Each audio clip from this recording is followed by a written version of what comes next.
The Marathon des Sables is an incredible multi-day Sufferfest in the Saharan Desert in Morocco. It's been around since 1986, the same year as Barkley Marathons, and there was something in the water that year that had, these crazy race directors, ambitious entrepreneur types, creating some very difficult races. And I think Marathon des Sables is a fantastic example of that. And with this episode today, I have Meghan Hicks, editor-in-chief of iRunFar. No doubt, all of you out there, even if you don't think you'll ever run this race, I hope that you listen to this episode because Meghan is so good at talking about ultras. She's done it, it seems like for a very long time. As long as I've been in the sport, she's been writing articles for iRunFar, and everyone out there, even if you started running long before iRunFar was a publication, everyone out there has been influenced by Meghan in some way. And so it's really cool that she joined us. When many of you reached out and said, hey, that you want me to do a deep dive on the Marathon des Sables, I thought, okay, I got to find someone who's run it. I knew that she wrote some really cool articles about it, about how to prepare for it. She was like 3 or 4 articles from gear to training and all of that, how to prepare for it. And so I reached out to her. She won it in 2013, which is super cool. So I went straight to the top and she said yes, and she joined me, and I'm just incredibly thankful that she would. Before we get into that, though, we just released a new documentary. It's called Lucky Number 10. It's about my 10th effort at the 100-mile distance. I DNF'd 8 of 9 attempts before this, and this was episode 4 of a docu-series of my journey, trying to do it again and having to approach it differently because I had DNF'd 8 times. So if you check that out on YouTube, I'd be extremely thankful. I am very proud of it. My dude Ben at Honey Videography just absolutely crushed the edit on this, crushed the cinematography on it. It's a beautiful look at the Zion Ultra event, and I hope that you watch it. I think it's one of the few documentaries that tell a really great, compelling story of what it's like for 90% of the people who run ultras. It's a really good look at the mid back of the pack, what it's like, what aid stations are like, how slow we're actually moving late in the race, 20-minute, 25-minute miles. It's a good look into that, and I'm really, really proud of it. So I hope you'll take time to watch it. Now, just as proud, I'm so stoked I got to talk to Meghan Hicks about a race I knew almost nothing about. So we started from the bottom. So welcome, Meghan Hicks. So I think one of the things that I love about ultra running, as someone who's just insatiably curious, is doing deep dives on races that even though I may not ever run them. And today we're going to talk about the Marathon des Sables, and it's French for, like, I think sable is sand. Like, it's, you're pretty sandy here for several days, consecutive days. And I just did the Zion 100, and I was sandy for 36 hours or 35 and a half hours. I don't know if I could do multi-day, but I also thought I would never run 100 miles. And today I'm going to talk to Meghan Hicks about the Marathon des Sables. She seems to be, at least from my perspective, she was the one that I first did the deep dive in all the articles that she wrote for iRunFar a few years back. And I'm overwhelmed at the thought of this. I think it's interesting. The race started in 1986, the same year as the Barkley Marathons. And there was something in the water that year of just like super ambitious, really interesting characters starting these really big races that have become iconic.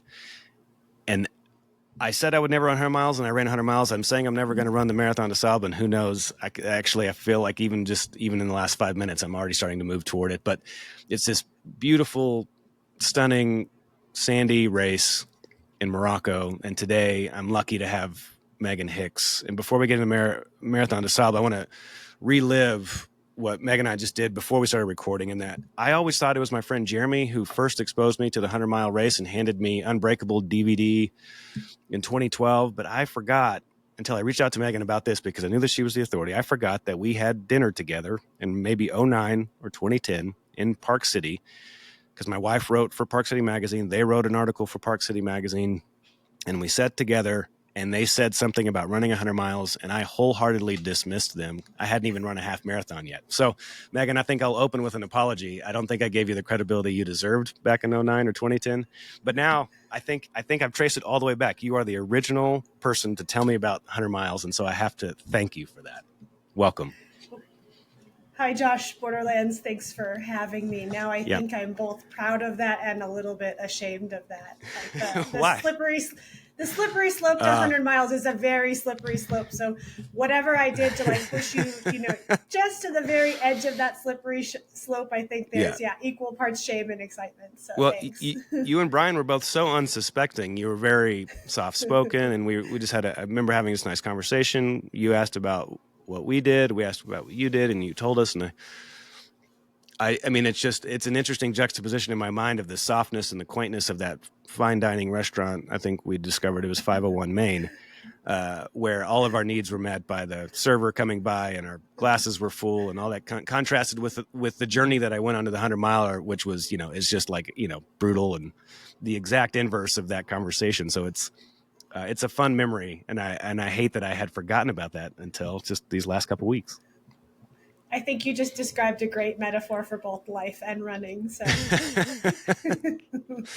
well, so you're the editor-in-chief of iRunFar, and many people, I mean, the numbers, I'm not going to ask them, but the many people that have consumed that, the years of looking forward to Andy Jones, Wilkins, I don't even remember how often it was, weekly. I mean, I just did the deep dive into those. Like you've been a part of bringing so many amazing content, like that. So many people's story goes back to your content of going for ultra. Maybe it's not even 100, maybe it's less, but also maybe it's the Marathon des Sables. I mean, it's an honor to talk with you, just for like, you are the origin story of so many people who've gone out on these crazy adventures. That's very kind of you. Thank you. Yeah. Even before we get into the Marathon des Sables, tell me a little bit about what's happening at iRunFar right now. Like what are you up to? It seems like any race, any big elite race I'm interested in, I see you holding a microphone, doing pre-race and post-race interviews. Like what's your next 6 months like? You got a lot of travel coming up? Yeah, so we're getting pumped right now. It's like the start of the summer race coverage season. We're in full planning mode right now for being at Western States and Hard Rock, which the race organizations are pulling a little bit of a fast one on the media this year, in that the races are usually 3 weeks apart. This year, they're only 2 weeks. So those of us who are covering both of those races have a really quick turnaround time in terms of production. So iRunFar is in like full pre-planning mode, trying to get as much prepped for that. After Hard Rock, which is in mid-July, our team tries to take like a little break to regroup itself. Everybody tries to go on vacation, goes out in nature a little bit, and then we go hard again at UTMB in late August. So cool. Yeah, like in addition to just the daily content that comes out on iRunFar, that's the background noise and the background stuff that we're planning right now. Yeah. Is there anybody out there who's been lucky enough this year to pull a ticket at Western States and Hard Rock? Is there any runners that are doing both? Do you know off the top of your head? I'm not going to be able to pull up names while we're talking, but there's always a couple lucky folks who, like, I don't know, those people should also be buying lottery tickets and doing other luck-based things, because the odds of that are so low. Yeah. That's crazy. Okay, then real quick, because I have you, is Adam Peterman's running Western States and Jim Walmsley? Is that true? So Adam Peterman went to the Canyons 100K, which was the final golden ticket race, in an effort to, earn a golden ticket after, I think it's been like between 12 and 18 months of pretty severe injury for him. He didn't have a great race day, didn't get the golden ticket, so he's not racing. I'm sure he's going to be there because, you can't not be there. But I think Jim Walmsley is back on the starting line. And, I think it's either 6 or 7 of the men's previous top 10, plus all the golden ticket holders. It's a 20 or 24 man race with a good 6 of those who, could be first or second place. But of course, like Jim Walmsley is at the front of that. In the women's race, we don't have Courtney DeWalter, the women's champion and course record holder from last year, but we do have Katie Scheid. I know. I'm excited. I think, and she ran. Now it's the second fastest time in Western States history. She's training like a mad woman. I think, she's far and away the favorite of the women's race, but same deal. There's 24 women who could go top 10. Really cool stuff. Yeah, I joke, like, cause I make content for, like, non-elite and runners by and large, but the joke is essentially that I don't make content for the elite, and I say, like, I'm celebrating the middle of the pack, the back of the pack runner, all that sort of stuff. But there's also just an insane amount of jealousy. It's like, if I could trade it all in, I would rather be running in those top 24 men at Western States. So I don't always talk about these names, but it's really fun to hear your take and to just think about what Western States is going to be like. I mean, I can't. I'm super excited about that field. I think it's sort of I'm torn on that concept because, like, I feel ultra running is already pretty pressurized. Like, it's it's not just physical, it's not just mental, it's, this dynamic, this interplay back and forth. And then, for those of us like mid pack, back of the pack, like, feel like it's already pressurized and dynamic enough. And then if you throw in like the competitive pressures of like the modern day and sponsorships and bonuses and just all the things that come with it, like, that's it would be cool to be in there, but like the psychology of that is a real thing, right? And I think especially because the money's not totally there, without the exception for a handful of really great runners. So you've got, just by example here, and I know he did it intentionally, Anthony Casales lives here in Salt Lake, and I'm a huge fan of his, but he still, he was third last year at Western States and still, is a PE teacher by day. And he has said that it's because he loves that job. But also, like, I can't imagine being fit enough for a third place finish at Western States while also being a teacher. That still seems like a lot of the upper echelon still has their normal day jobs too. So add that to the pressure. And kids and full family setups, all of it. And all of it. Well, that's fun. All right. Okay. So today though is all about a race that I know just enough to be dangerous. But when I think about, even I see winners, I see your name as one of the winners, 2013, I believe. Does that sound right? 2013. It seems like that race is a celebration of every single runner. There's some stuff I was reading about, like, if you don't get the finish, if you don't get through the first 3 or 4 stages, that they're going to let you in it again the next year. Like, there's a real celebration, it seems like, of the runners who are doing this. But just help me wrap my. Let's go high level. It's in Morocco. Where do you fly into, and how do you get to the starting line of this thing? Yeah, so the basic stats are it's a 150 mile / 250 kilometer 7-day stage race of self-sufficiency, which means that the race organization provides you these basic things, but you carry a backpack containing the food and most of the camping equipment you need to have like success and stay healthy. It's in the Moroccan Sahara Desert. The Sahara Desert is an expansive desert. It ranges through almost like the entire width of the continent of Africa. And like latitude wise, I don't know if it's like 20 degrees of latitude, 15 degrees of latitude, a huge expanse. And so the Moroccan part of the Sahara is just a tiny corner of it. But down in the southern part of Morocco, the Sahara Desert juts into the country. That's where this race takes place. Most people who come from the U.S. would fly into one of the major cities in Morocco, usually Casablanca, which is the capital, and then take a short air flight to the town of Ouarzazate. Ouarzazate, like if you're a movie buff and you follow movies that get filmed like out in deserts, Ouarzazate is a place that lots of like big films have been have been staged, and the logistics have been done. There's some film warehouses and stuff there. And then on the day that the race starts, you like show up in a location in Ouarzazate at 8 a.m. and there's dozens of buses that transport the about 1,000 runners and a couple hundred volunteers out into the desert. Gosh. So from the for everyone, and I'll put a link in the show notes, they just released a really cool recap of the 2024 race, which was year 38, I believe.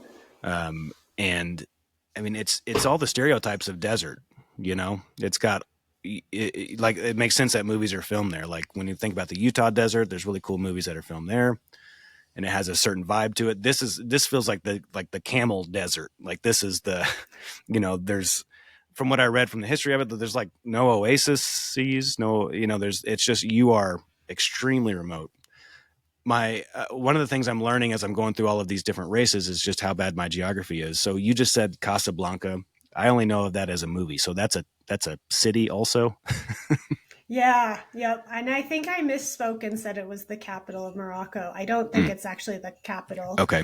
The world needs to fact check me on that, but it's the largest city in Okay. Morocco. Yeah. Nice. I think for which that movie is named. Okay. And for some help with geography, I do know that, well, let me ask. Morocco is northwest corner of Africa. If you were to go to the coast of Morocco and go north, that's Spain. Is that right? Correct. Okay. Yep. So that's where we're at. And so you're in in Morocco, very remote. Now, when you land there, I know that Moroccan food is delicious. I've never had it in Morocco, but I've had it in different parts of the world, including Salt Lake City. What's the food like there?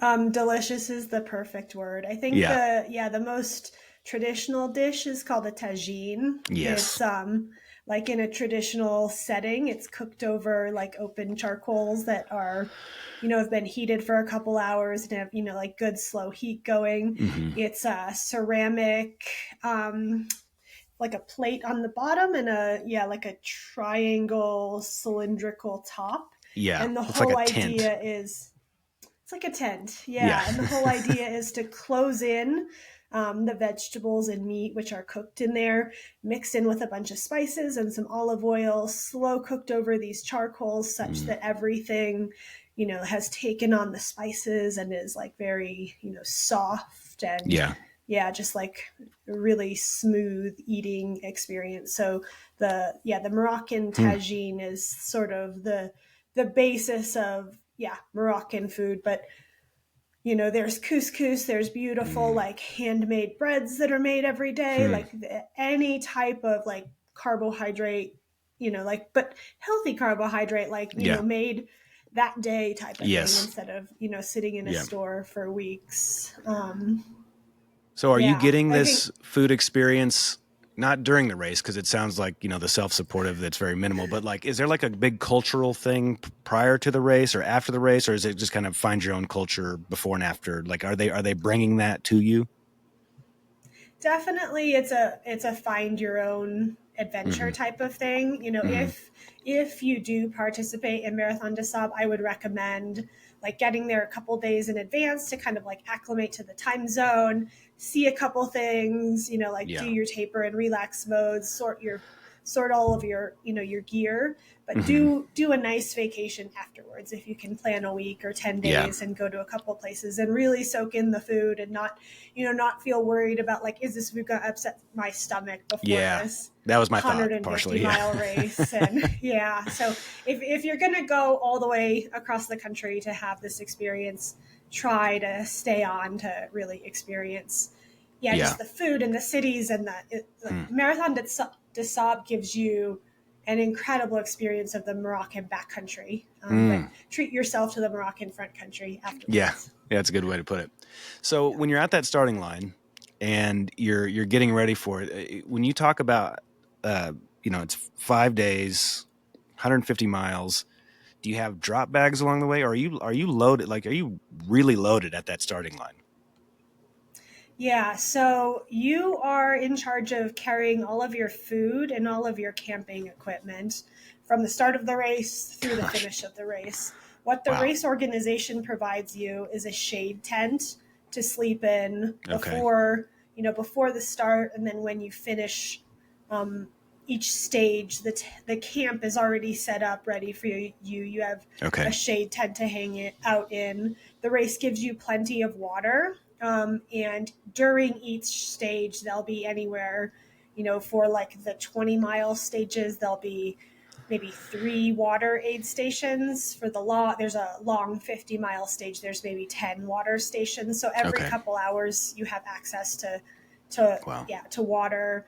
the race organization gives abundant like medical, like background support and safety support. So it's, it's incredibly, it's just really unique in how they juxtapose, like they're in the background providing this infrastructure to keep you safe and make sure water's where you need it to be, because it's the Sahara Desert, it's really hot and humans need water. But then to impose upon you like this, carry all your own food, carry all your own camping gear, trot around the desert. Yeah, it's just very interesting. They'll keep you alive, but you have to be on your own in terms of like having just a healthy experience. Put everything in your backpack to keep you healthy, right? So you're leaving. How much? I know you from those articles. I know you know really well. But how much does that pack weigh at the starting line usually for you? So the elite runners, these are like the men and women who are aiming for the top 10. The race mandates that you carry a minimum of I think it's 2,000 calories a day. The rules change slightly every year, and I haven't been in a couple of years, so it's possible that's changed. Like there's a minimum calorie requirement of what you have to carry each day, and the race requires that your pack weighs no less than 6.5 kilos, which is a little over 14 pounds. Whew. And that's to ensure that you have a proper sleeping bag for the conditions, and that you've got like a warm layer to stay warm in the evenings and stuff. So a minimum of 14,000 calories. Most people carry well over that because of course you're just burning through those day cows. Burning, that's just a great word. You're just burning. Yeah, you're burning in multiple ways. Yeah. And then it's like 14.2 pounds minimum pack. I'd say most of the elites get pretty close to that number, as close as they can. And then pack size ranges. Like I do think the organization has a maximum size requirement so that people don't end up taking huge amounts of stuff that are impossible to carry around the sand dunes and stuff. Yeah. But a 10 kilo pack, a 12 kilo pack, people who want some more amenities and luxuries are carrying packs of that size too. Okay, and so this is not like an ultimate direction ultra pack, like the biggest one, which is what I run with. I don't remember how many liters it is, but it couldn't hold that. So are you running in like hiking backpacks? Yeah. So when I started running, my first time running Marathon des Sables was 2009.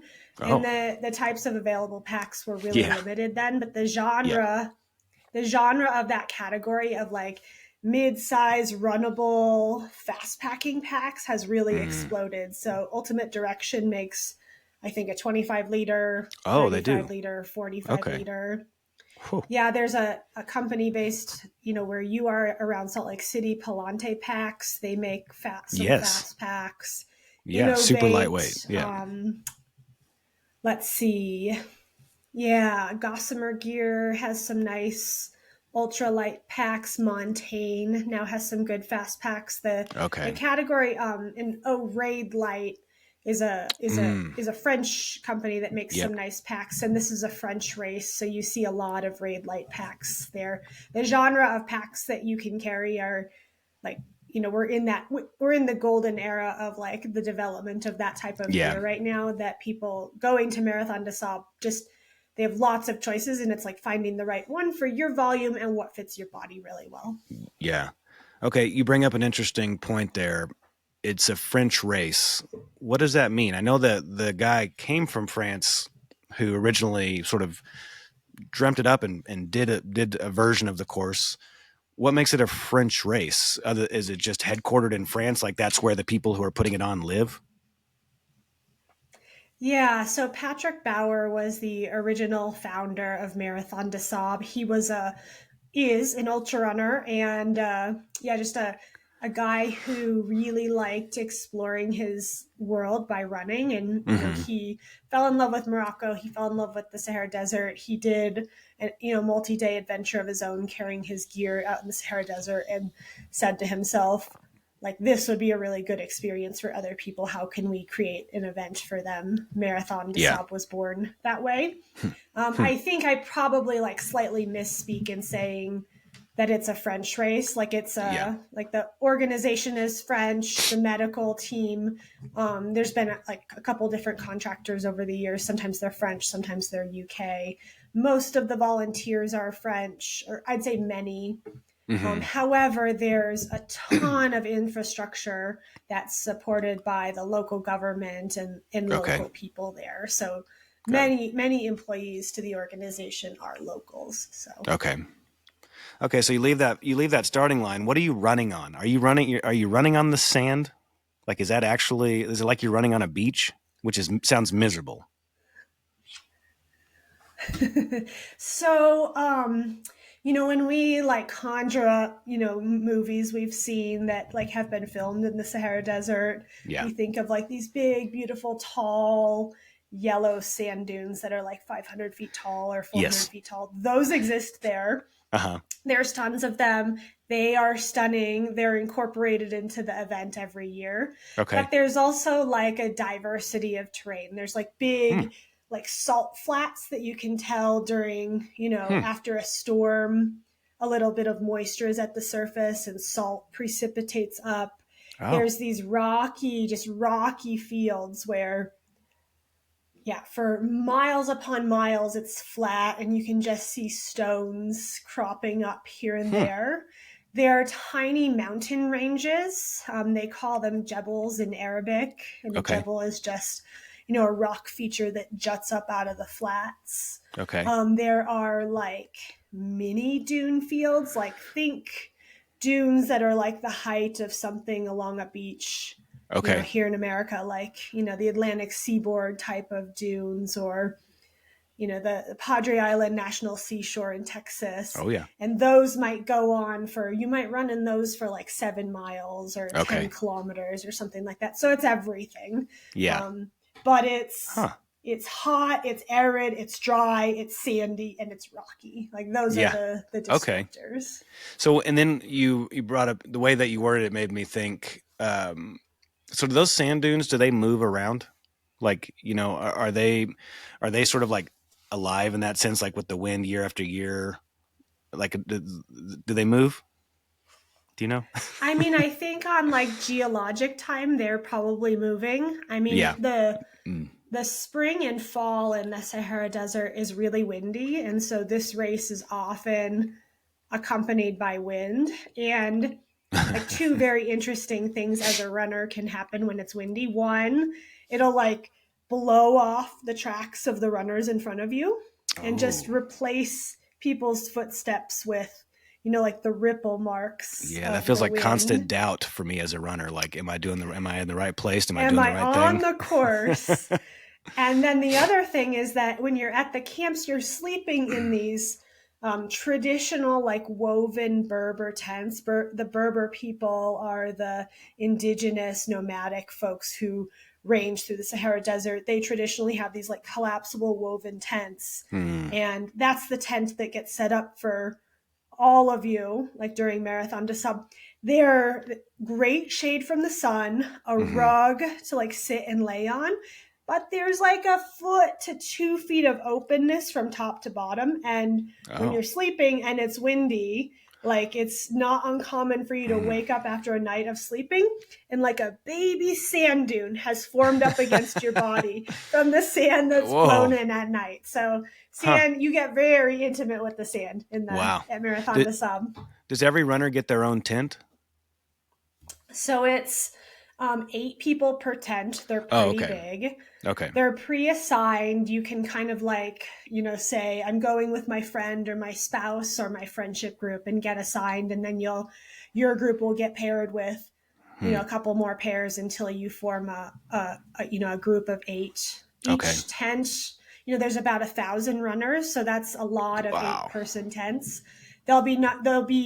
Your tent will be at the same spot in like the design of the roving camp, and it will have a number on it. So when you finish, you say to yourself, my tent is number 101. It's on the outer ring on the right side of the camp. So you'll walk off and find your tent. And as each of your tent mates finish, they wander in, and then you spend the afternoon and evening hanging out in the tent and repeat the next day. Gosh. So I'm sort of like a classic entrepreneur in that I'm not, I've got strengths, but one of them is not being organized. You know, I'm pretty disorganized, and I have some partners, and we put on a race here in the Salt Lake Foothills called the Salt Lake Foothills 50K. And, just logistically, I think about our 3 aid stations that we have and, all this sort of stuff. And, it gives me a headache. Fortunately, I have good partners who it doesn't give them a headache. What I'm hearing here is like a logistical puzzle. I don't want to say nightmare because the people who are good at it are great at it, but it does make me wonder how much it costs now. I haven't looked that up. In order to pull off such an incredible operation that seems very dialed, and obviously how much care you talk about, how they're in the shadows, but they're taking good care of you, medical attention, even delivering water to these really random places. It just makes me curious about the price. Do you know the price tag off the top of your head? Yeah, I think it's really important for us to point this out because, some ultra running races are much more like, approachable for people of like various financial backgrounds. This is definitely in the category of like, you have to have a certain level of affluence to be able to, fly to Morocco, pay the entrance fee, pay for the gear that you have to take to this thing if you don't already have ultralight camping gear. Right. I think it's around 3,500 euros presently in that vicinity. I think it goes up, 100 or 200 euros every year.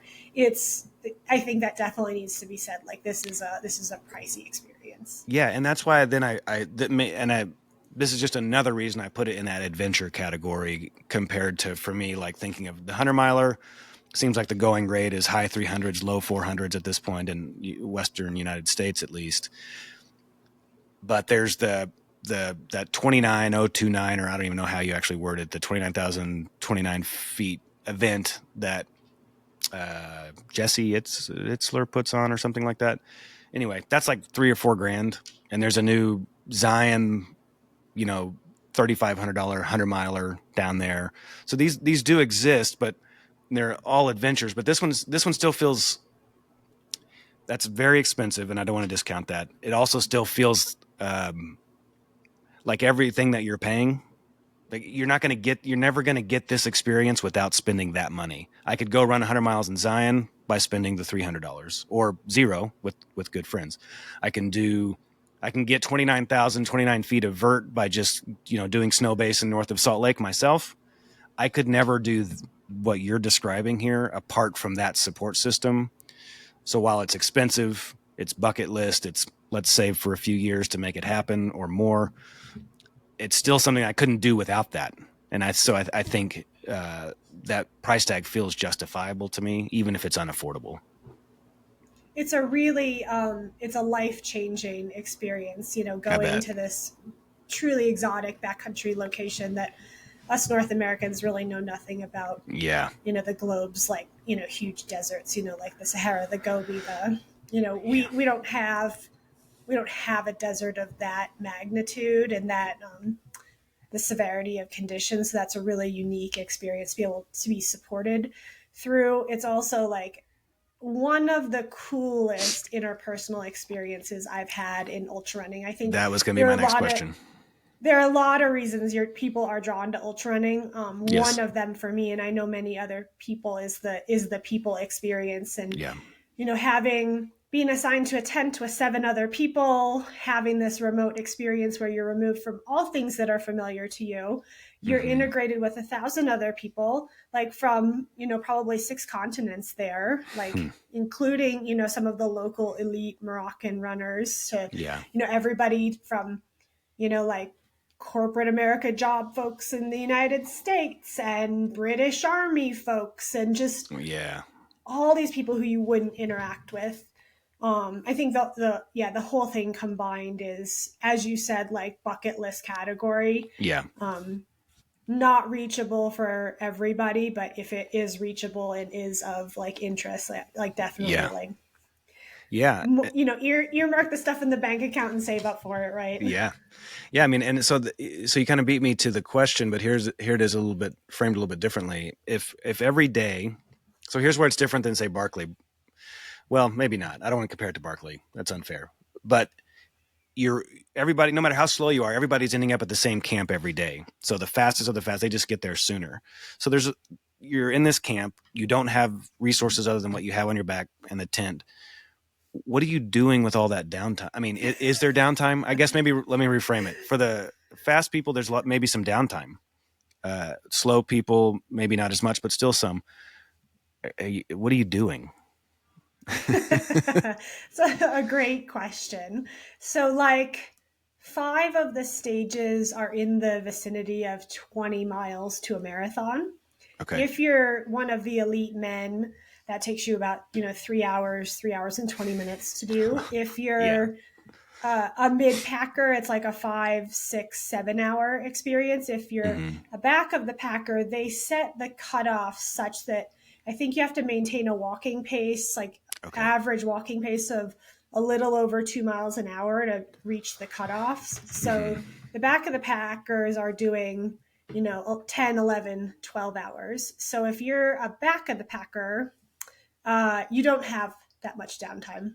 Is it just people sitting around chatting? Is there a campfire in the evening? But you're not eating luxuriously because you got a big effort the next day. So what are y'all doing together?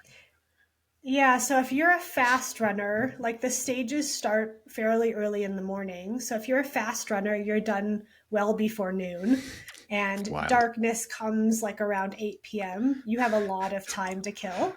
Wow. If you're mid-pack, you'll finish early to mid-afternoon.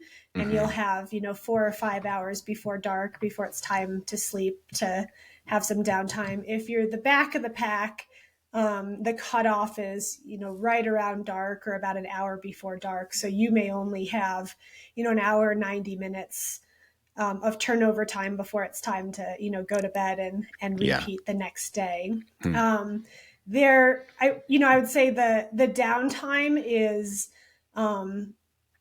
part of the joy of it, because you create these like social pods that is maybe your tent and a couple of the tents that are around yours. It's a giant camp, and it's probably a quarter-mile walk or a 1/3 of a mile walk to go see the runners on the other side of the camp. So you may not ever meet those people, but the people in the tents surrounding yours, as well as your tent, sort of becomes your mini community. Each night, like, there's usually like a little campfire that people will do, or they'll sit together and eat their meals. It's actually like being a fast runner, I think, is probably the hardest position to be in terms of the downtime, because like you have the most time to sit with like kind of the same number of calories that other people have, and you have, all day to ration them out. You're carrying just the minimal number of calories to like get by for the week, because every calorie weighs something. Right. And so you think to yourself, well, it's 2 p.m. and I have 800 calories to last until it's time to go to bed at 9 p.m. I guess it's 1 snack an hour, or it's maybe 2 snacks, between now and then. Rationing out your food amongst the hanging out and the socializing becomes a real thing by the end of the week. So which day is the biggest day, like 56 miles, something like that? Which day is that? Yeah. So traditionally, up until this past year, the way Marathon des Sables was formatted was so about 150 miles, 155 miles over the course of 6 stages, 7 days. So traditionally it was 3 days of somewhere between like 22, 24 miles. The 4th stage would be in the vicinity of 80 kilometers, 50 miles. There'd be a traditional marathon, and then like a half marathon, 12K to 20K type sprint. This year they changed the format, which is really fun. They changed it to 2 days of like 22 to 24 miles instead of 3.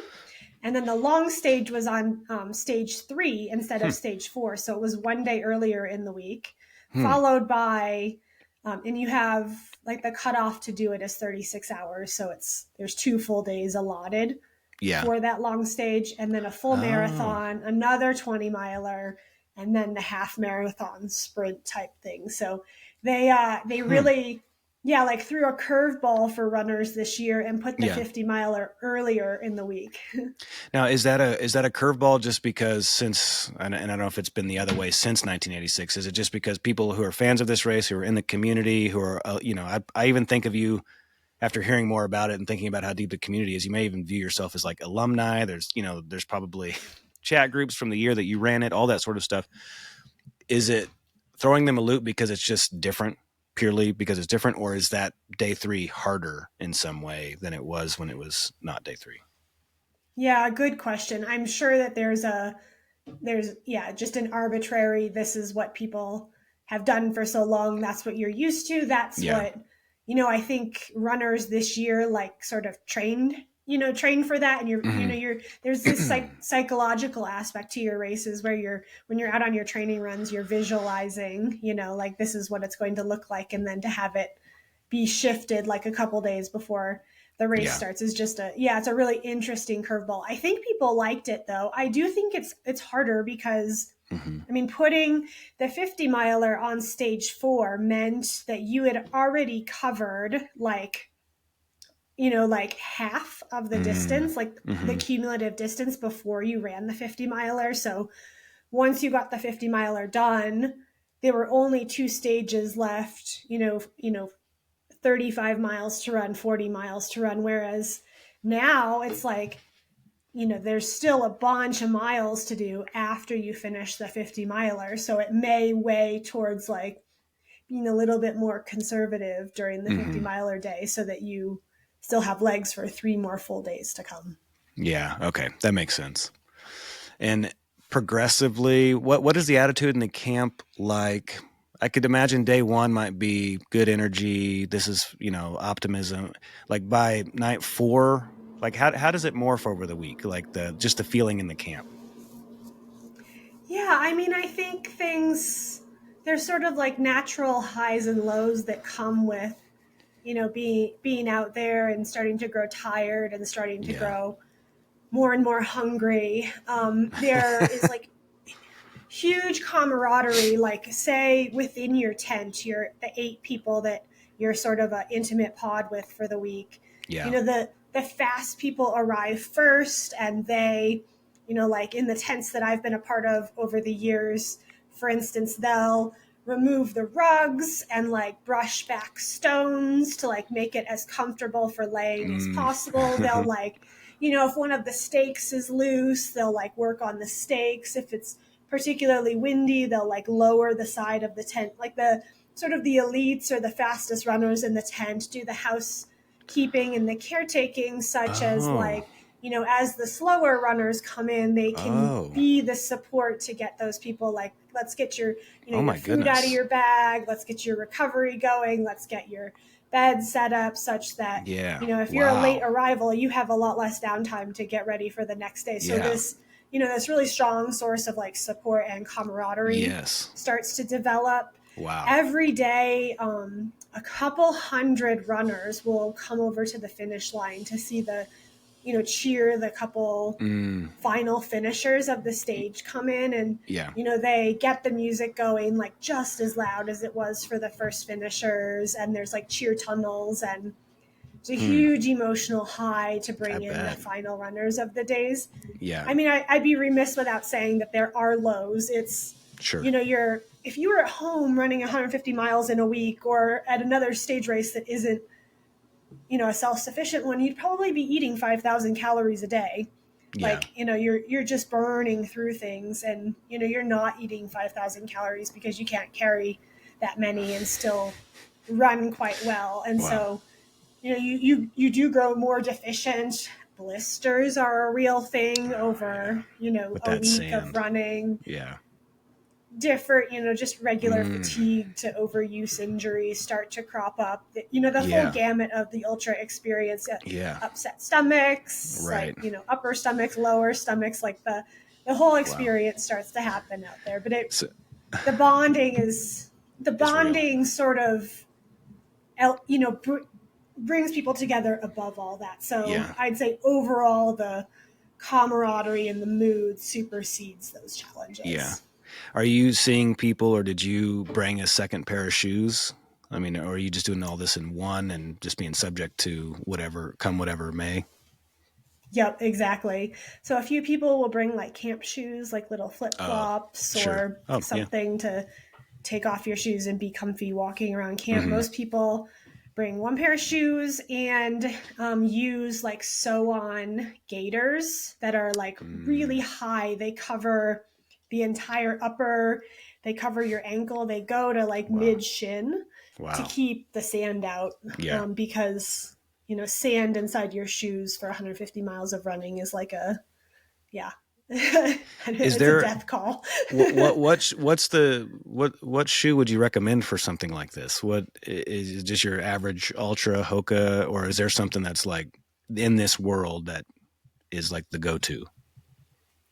I don't think that there's any, I wouldn't say like, you know, this is the shoe that you should wear for Marathon des Sables. I think you should wear the gaiters that are designed for this race, That feels because smart. you're in sand for hours a day and, Yeah. you know, you're going to have all kinds of problems with that much sand in your shoes. You know, like just from a basic physics principle, like if you choose a shoe that has a little bit more surface area, you know, some outsoles are for like mountain racing, vertical kilometers, the outsole surface area will be a lot smaller and will be Okay. like oriented towards the forefoot, you know, so people running uphill have the Yeah. most surface area, and then there won't be much on the heels.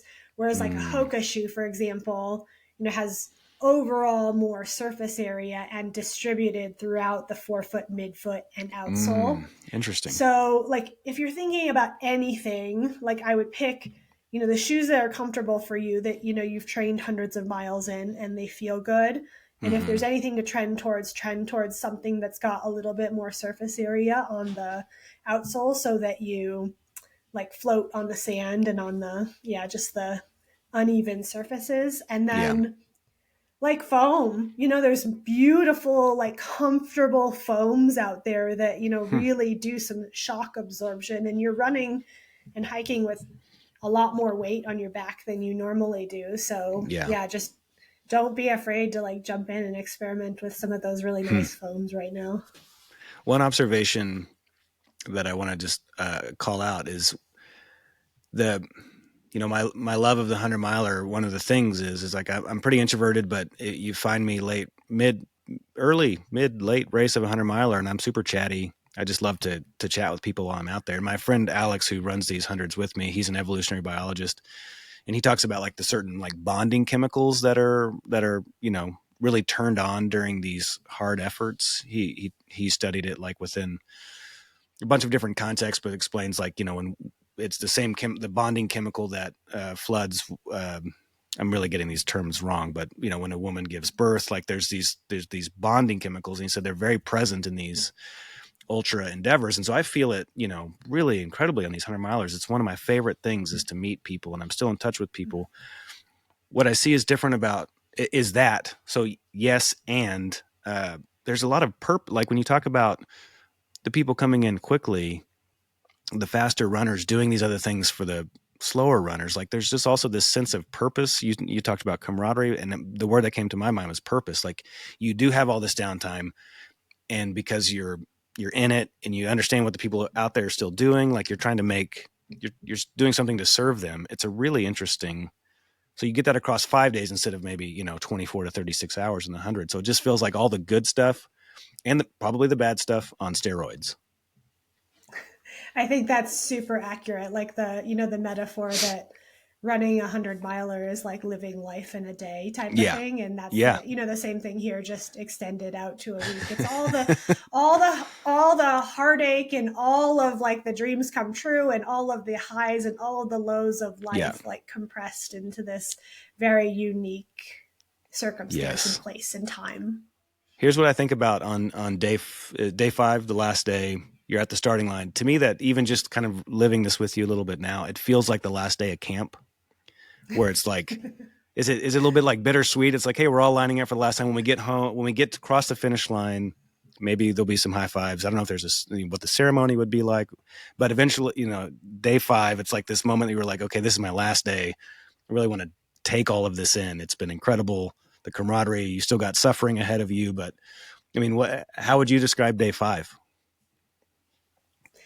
Well, on the morning of the final day, you have eaten your final breakfast. You have a little bit left in your pack. The organization mandates that you keep some spare food just in case something happens and it takes you, the entire day, or you get lost, or Sure. just something awful happens. You're pretty hungry because, you ate your 400-calorie breakfast on a super empty stomach for the 7th time in a row. Yeah. But you are you go to the starting line and you stand, it's the same thing at any other race start. You sort of seed yourself where you think you need to be, whether it's, the back, the middle, or the front. And so oftentimes you're standing with the same people that and I forget, there's 1,000 people. Gosh, but you have grown familiar with the same, because you fall into stride with the same people every day. Yeah. And so you find them at the starting line. Yeah. The race organization does a really good job of announcing birthdays, and if there's anniversaries, there's been a couple wedding proposals. There's always That's crazy. Something exciting. They send you off with the song "Highway to Hell" every day. Every day. Yeah, and I can't say that I love that song, or that there's a zillion people out there who love that song, but you come to love that song because it feels like camp. That feels like a camp thing.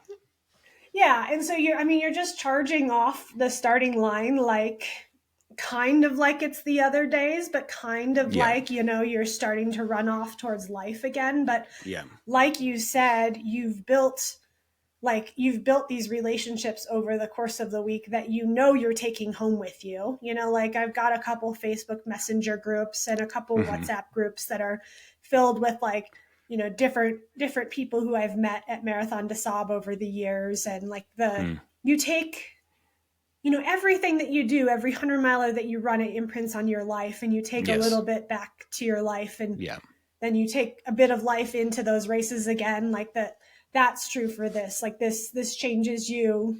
There's infinite ways that it can change you, but however you choose to let it change you, you're running back to life with that too. So that's the exciting part of the last day. Of all of the adventures of your life as a runner, where does Marathon des Sables fit in terms of sentimentality? Is it? It sounds like it's among the top, but is it the top? Super high. Yeah. Super high.